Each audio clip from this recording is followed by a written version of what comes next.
نحمد ونصلي على رسوله الكريم اما بعد فاعوذ باللہ من الشیطان الرجیم بسم اللہ الرحمن الرحیم رب اشرح لی صدری ویسر لی امری واحلل عقدۃ من لسانی یفقہوا قولی۔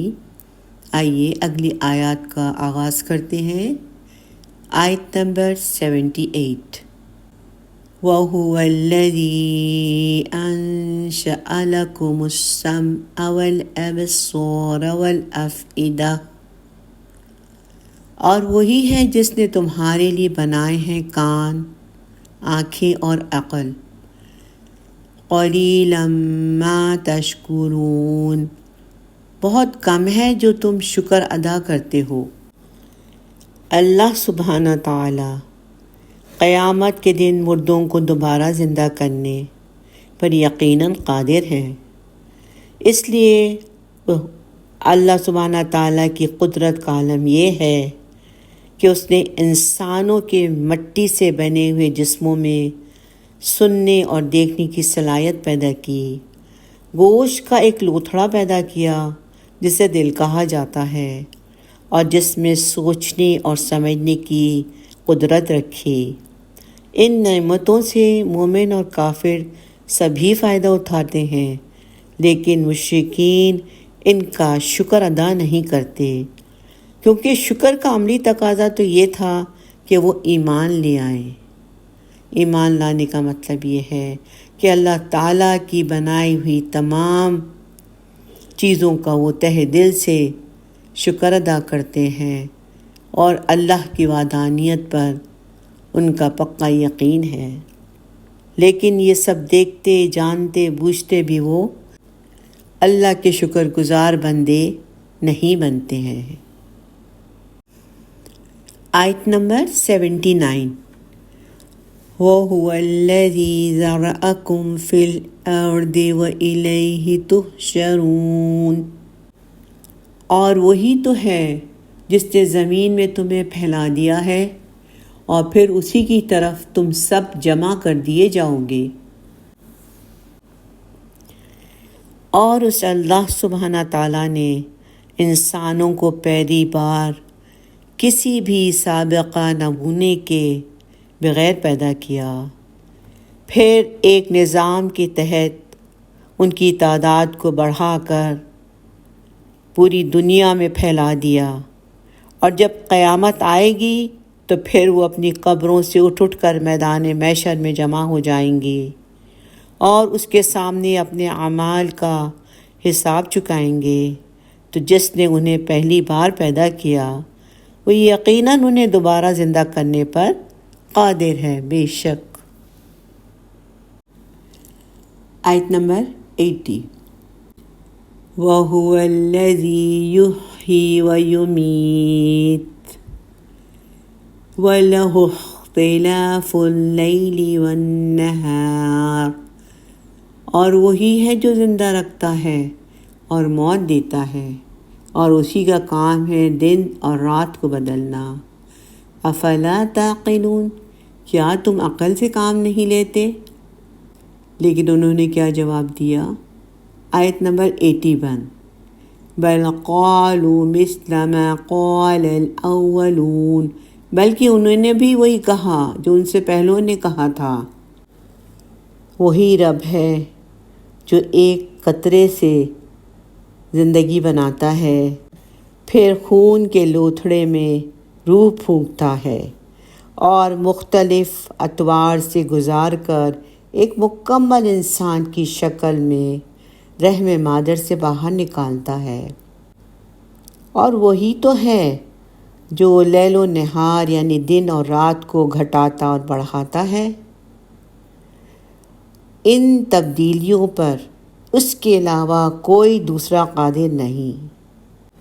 تو اے اہل مکہ، کیا تمہاری عقل میں اتنی سی بات نہیں آتی کہ جس نے پہلی بار بغیر کسی سابقہ نمونے کے تمہیں پیدا کیا تھا وہ یقیناً دوبارہ پیدا کرنے پر قادر ہے۔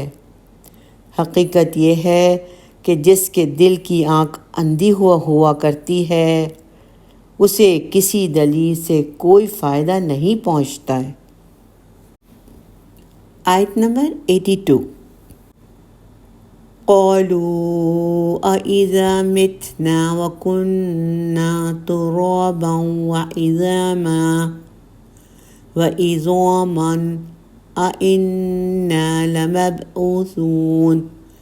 انہوں نے کہا تھا کہ کیا جب ہم مر جائیں گے اور مٹی ہو جائیں گے اور ہماری ہڈیاں ہی رہ جائیں گی تو کیا ہمیں پھر اٹھا لیا جائے گا؟ آیت نمبر 83۔ لَقَدْ وُعِدْنَا نَحْنُ وَآبَاؤُنَا هَذَا مِن قَبْلُ۔ اس کی دھمکی ہمیں دی جا رہی ہے اور اس سے پہلے ہمارے آباء و اجداد کو بھی دی گئی تھی۔ إِنْ هَذَا إِلَّا أَسَاطِيرُ الْأَوَّلِينَ۔ یہ کچھ بھی نہیں مگر قصے ہیں اگلے لوگوں کے۔ جیسے پچھلی آیت میں بات کی گئی کہ حقیقت یہ ہے کہ جس کی دل کی آنکھ اندھی ہو اسے کسی دلیل سے کوئی فائدہ نہیں پہنچتا، اسی لیے تمام دلائل اور تمام باتیں سننے کے باوجود گزشتہ منکرین آخرت کی طرح انہوں نے بھی یہی کہا کہ ہم جب مر کر مٹی ہو جائیں گے، ہماری صرف ہڈیاں رہ جائیں گی، سب کچھ گل سڑ جائے گا، تو کیا دوبارہ زندہ کر کے قبروں سے اٹھائے جائیں گے؟ اس سے پہلے بھی ہم سے اور ہمارے آباء و اجداد سے ایسی ہی باتیں کہی جاتی رہی ہیں، لیکن اب تک تو کچھ بھی نہیں ہوا۔ اس لیے یہ پرانی کتابوں کی کہانیاں ہیں جنہیں لوگ یہاں بیان کرتے آ رہے ہیں، حقیقت سے اس کا کوئی تعلق نہیں، لیکن ہر چیز کا ایک وقت معین ہے، اور جب قیامت آئے گی تو ان کی یہ باتیں دھری کی دھری رہ جائیں گی اور یہ سب کچھ اپنی آنکھوں سے دیکھ لیں گے۔ آیت نمبر 84 and 85۔ قُلْ لِمَنِ الْأَرْضُ وَمَنْ فِيهَا إِن كُنتُمْ تَعْلَمُونَ۔ آپ صلی اللہ علیہ وسلم ان سے پوچھئے کہ یہ زمین اور جو اس میں ہیں سب کس کے ہیں؟ اگر تم جانتے ہو تو بتاؤ۔ اگلی آیت میں اللہ تعالیٰ خود ہی جواب دیتے ہیں، آیت نمبر 85 میں، سَيَقُولُونَ لِلَّهِ قُلْ أَفَلَا تَذَكَّرُونَ۔ یہ کہیں گے کہ اللہ ہی کے ہیں۔ آپ صلی اللہ علیہ وسلم کہیے تو کیا تم غور نہیں کرتے؟ مرنے کے بعد اٹھائے جانے کے عقیدے پر مزید دلیل پیش کی جا رہی ہے کہ اے میرے رسول صلی اللہ علیہ وسلم، اگر آپ ان کافروں سے پوچھیں گے کہ زمین اور اس پر موجود تمام مخلوقات کا مالک کون ہے تو کہیں گے کہ اللہ نے انہیں پیدا کیا اور وہی ان کا مالک ہے۔ تو پھر آپ ان سے کہیے کہ تم اتنی بات کا ادراک نہیں کر پاتے، جس نے انہیں پہلی بار پیدا کیا ہے وہ انہیں دوبارہ پیدا کرنے پر بھی قادر ہے۔ آیت نمبر 86 and 87۔ قُلْ مَن رَّبُّ السَّمَاوَاتِ السَّبْعِ وَرَبُّ الْعَرْشِ الْعَظِيمِ۔ آپ ان سے پوچھئے کہ ساتوں آسمانوں کا اور عرش کا مالک کون ہے؟ اگلی آیت میں جواب ہے جو اللہ تعالیٰ ہی دے رہے ہیں، سَيَقُولُونَ لِلَّهِ قُلْ أَفَلَا تَتَّقُونَ۔ کہیں گے کہ یہ سب کچھ بھی اللہ کا ہی ہے۔ آپ کہیے کہ کیا تم اس اللہ سے ڈرتے نہیں ہو؟ اے میرے رسول صلی اللہ علیہ وسلم، اور آپ ان سے پوچھیں گے کہ ساتوں آسمان اور عرش عظیم کا رب کون ہے، تو وہ کہیں گے کہ اللہ ان کا رب ہے، پھر آپ ان سے کہہ دیجئے کہ اگر تم یہ جانتے ہو اور جاننے کے باوجود اس کے ساتھ کسی کو شریک بناتے ہو اور قرآن اور رسول کو جھٹلاتے ہو تو کیا تم اس کے عذاب سے ڈرتے نہیں ہو؟ تم لوگ اللہ کو اس دنیا کا مالک اور خالق مانتے ہو اور اسے عرش اور فرش کا مالک بھی تسلیم کرتے ہو، لیکن اس کے ساتھ بتوں اور دیوی دیوتاؤں کو بھی اس کا شریک بناتے ہو، تو کیا تمہیں ایسی جسارت کرتے ہوئے ذرا بھی خوف محسوس نہیں ہوتا ہے؟ آیت نمبر 88۔ قُلْ مِن بِيَدِهِ مَلَكُوتُ كُلِّ شَيْءٍ وَهُوَ يُجِيرُ وَلَا يُجَارُ عَلَيْهِ إِن كُنتُمْ تَعْلَمُونَ۔ ان سے یہ بھی پوچھئے کہ کون ہے وہ جس کے ہاتھ میں اختیار ہے ہر چیز کا، اور جو پناہ دیتا ہے اور جس کے مقابلے میں کسی کو پناہ نہیں دی جا سکتی، اگر تم جانتے ہو تو بتاؤ۔ اگلی آیت میں جواب ہے اس کا جو اللہ تعالیٰ نے دیا ہے، سَيَقُولُونَ لِلَّهِ قُلْ فَأَنَّىٰ تُسْحَرُونَ۔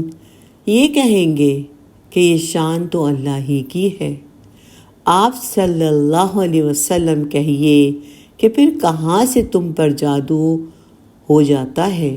یہ کون سا جادو اور فریب ہے جس کے اثر سے تم لوگ یہ سب کچھ تسلیم کر کے پھر شرک پر آمادہ ہو جاتے ہو؟ اس آیت میں اللہ تعالیٰ فرما رہے نبی کریم صلی اللہ علیہ وسلم کو کہ اے میرے رسول، اگر آپ ان سے پوچھیں گے کہ ہر چیز کا مالک کون ہے اور کس کے ہاتھ میں ہر چیز کا خزانہ ہے، کون ہے جو جسے چاہتا ہے پناہ دیتا ہے اور کوئی نہیں اسے روک سکتا، اور جسے وہ نقصان پہنچانا چاہے کوئی اسے بچا نہیں سکتا، تو وہ فوراً کہیں گے کہ یہ تو اللہ ہے، اللہ کے سوا کوئی ان باتوں پر قادر نہیں۔ تو پھر آپ ان سے کہہ دیجئے کہ یہ جانتے ہوئے کیوں دھوکہ کھاتے ہو، کیوں دوبارہ مرنے کے بعد اٹھائے جانے کے عقیدے پر انکار کرتے ہو؟ آیت نمبر 90۔ بل اتیناہم بالحق وانہم لکاذبون۔ بلکہ ہم تو ان کے پاس حق لے کر آئے ہیں، لیکن یہ یقیناً جھوٹے ہیں۔ اللہ سبحانہ تعالیٰ نے قرآن کریم کے ذریعے قول برحق کی خبر دی کہ اس کے سوا کوئی معبود نہیں، اور اس کی حقیقت کو واضح کرنے کے لیے اللہ تعالیٰ نے واضح دلائل پیش کر دیے۔ اس لیے کفار قریش اور جو بھی اللہ کے ساتھ غیروں کو شریک بناتے ہیں، یہ محض ان کا جھوٹ اور فریب ہے، جیسا کہ اللہ تعالیٰ نے اسی سورت کی آخری آیت میں فرمایا، جو شخص اللہ کے ساتھ کسی دوسرے معبود کو پکارے گا جس کی کوئی دلیل اس کے پاس نہیں ہے، تو اس کا حساب اس کے رب کے پاس ہوگا۔ اللہ کی ذات کے ساتھ شرک ظلم عظیم ہے اور اس کی کوئی معافی نہیں۔ اللہ تعالیٰ ہر طرح کے شرک سے ہر ایک کو بچائے، آمین۔ آیت نمبر 91 and 92۔ 91۔ ما اتخذ اللہ من ولد وما کان معہ من الہ۔ اور اللہ نے ہرگز کسی کو اپنی اولاد نہیں بنایا اور نہ ہی اس کے ساتھ کوئی اور معبود ہے۔ اذا لذهب كل الہ بما خلق ولعلى بعضهم على بعض۔ اگر ایسا ہوتا تب تو ہر معبود اپنی مخلوق کو لے کر الگ ہو جاتا اور ان میں سے ایک دوسرے پر چڑھائی کر دیتا۔ سبحان اللہ عما یصفون، اللہ سبحانہ تعالیٰ پاک ہے اس سے جو یہ بیان کر رہے ہیں۔ اللہ تعالیٰ کے بارے میں یہ لوگ جس طرح کی باتیں کرتے ہیں وہ ان سے پاک اور بہت ہی عرفہ اور اعلیٰ ہے۔ آیت نمبر 92، عالم الغیب والشہادہ فتعالی عما یشرکون، وہ جاننے والا ہے ہر غیب اور ظاہر کا، چنانچہ وہ بہت بلند ہے اس شرک سے جو یہ لوگ کر رہے ہیں۔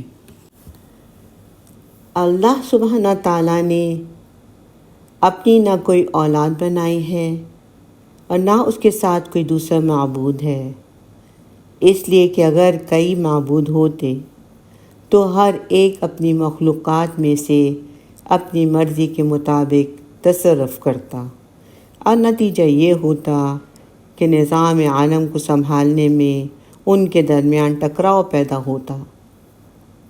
لیکن معاملہ اس کے برعکس ہے، پورے عالم کا نظام اللہ تعالیٰ نے منظم طریقے سے اور ایک خاص نظام کے تحت بنایا ہوا ہے۔ ہر چیز ایک دوسرے سے ایک خاص نظام کے مطابق جڑی ہوئی ہے، نیز اگر کئی معبود ہوتے تو ہر ایک دوسرے پر غالب آنے کی کوشش کرتا، اور اگر دونوں ایک دوسرے کے مقابلے میں کمزور یا عاجز ہوتے تو پھر وہ معبود کیسے، وہ تو معبود ہی نہ ہوتے، اور اگر ایک غالب ہوتا اور دوسرا مغلوب تو معبود نہ ہوتا۔ اس لیے اللہ سبحانہ تعالیٰ نے فرمایا سبحان اللہ عما یصفون، اس کی ذات ظالم مشرکوں کے اس دعوے سے پاک ہے کہ اس کا کوئی بیٹا ہے یا اس کا کوئی شریک ہے، وہ تو غائب اور حاضر سب کا علم رکھتا ہے۔ اس لیے اس کی ذات اعلیٰ صفات کے مشرکوں کی جھوٹ، فریب اور افطرا پردازی سے بلند و بالا اور پاک ہے۔ الحمدللہ، یہاں پر اس رکوع کا اختتام ہوا۔ بارک اللہ لی و لکم فی القرآن العظیم، آمین یا رب العالمین۔ ربنا تقبل منا انك انت السميع العليم، ربنا لا تؤاخذنا ان نسينا او اخطأنا، آمین۔ سبحانک اللہم و بحمدک، نشہد ان لا الہ الا انت، نستغفرک و نتوب الیک۔ السلام علیکم ورحمۃ اللہ وبرکاتہ۔